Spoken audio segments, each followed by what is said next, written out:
Oh, hi. You just caught Hippykillerz making a video in the 5th of the best, worst, could be series. Basically, you know the drill by now. And this one is about Ring of Honor. Who are Ring of Honor's best, their worst, and their could be's. So let's kick things off with positive best of.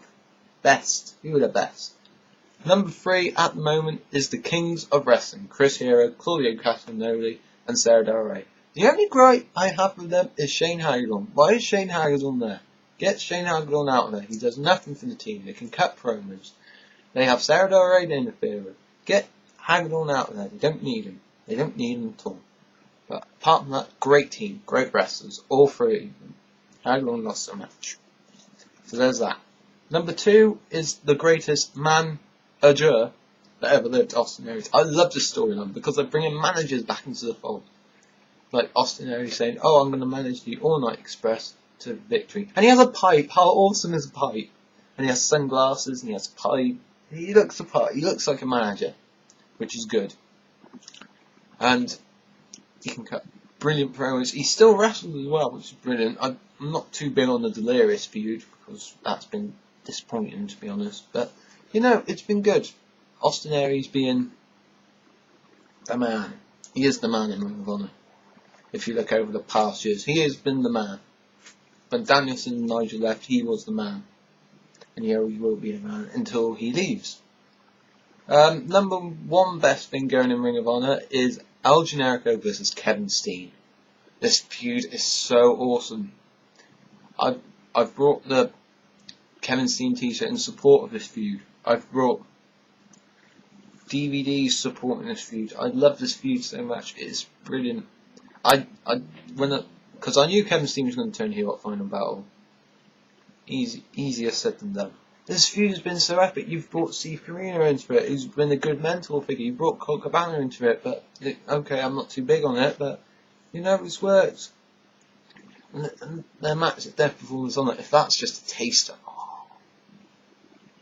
I'm going to have a joygasm in this feud. Seriously, I will. Because it's that good. It is that good. I recommend any WWE or TNA fan that is sick of their product, go watch some of that feud.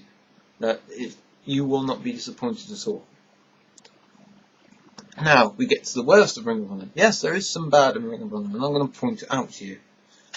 Third thing is Jerry Lynn. Please. Jerry Lynn, great, you can have a veteran on the roster. But what does he bring to the table nowadays?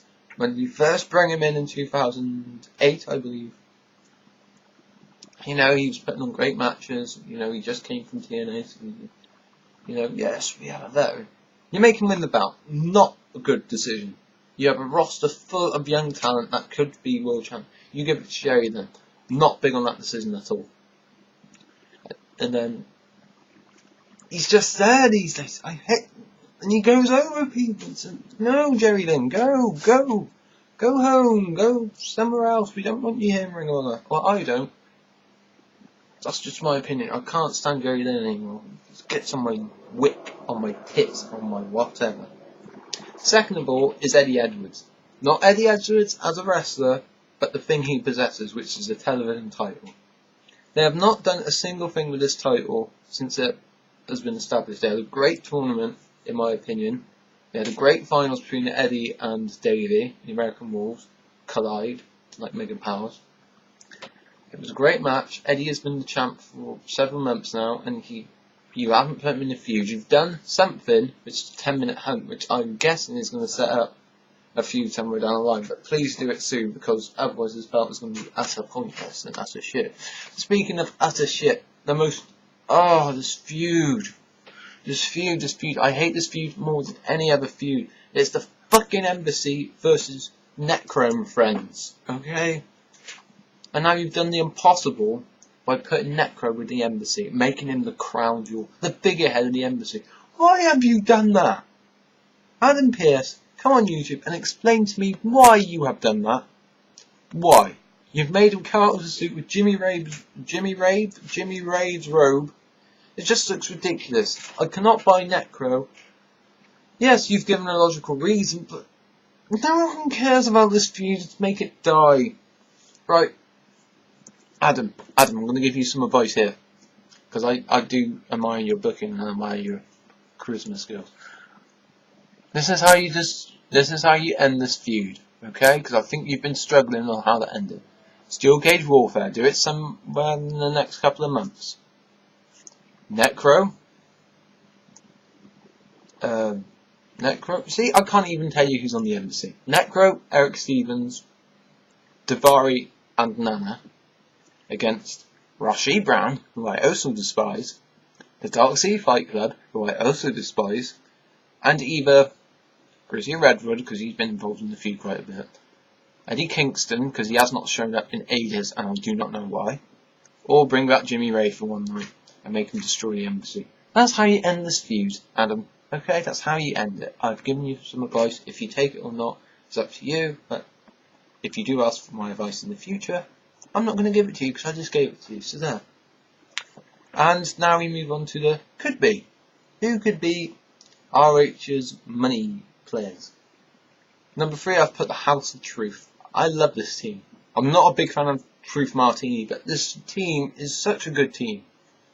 Give them more wins, please. Give them a feud. Give them a feud with Cheech and Clavy if you like. Just give these guys a feud. They're very, very, very good. And I think they could draw a lot of money if you put them with the Briscoes or the Wolves or something like that. Number 2, Kenny King. Got to go for the pretty boy Pitbull. His charisma is off the chain. His promos are good. His in-ring work, something to be desired, but okay, it's passable. His tag team with Rhett Titus is very good. I enjoy that tag team. His alliance with Austin Aries, brilliant move. He's going to be a main eventer in what? 2 years. I would say he'd be in the main event in 2 years' time. If he's there beforehand, I would not be surprised. And number 1 with a bullet is Kenny Omega. He has everything. Everything that you want in a main eventer. He has a great gimmick. He has great in-ring psychology, in my opinion. It's a bit weird with Salem. There you go. Maybe it's part of his character. Great promos, great charisma, great look. The only thing that is a problem is that he's not committed to ROH. He's more committed to Japan. And good for you, but I reckon there's more money to be made over here than there is in Japan working for DDT. Just my opinion, Kenny. Take it or leave it. It's up to you. But you could be a big money player for Ring of Honor. So there you have it. My best, worst, could of Ring of Honor. Hippykillerz signing out and drinking tea in about several moments.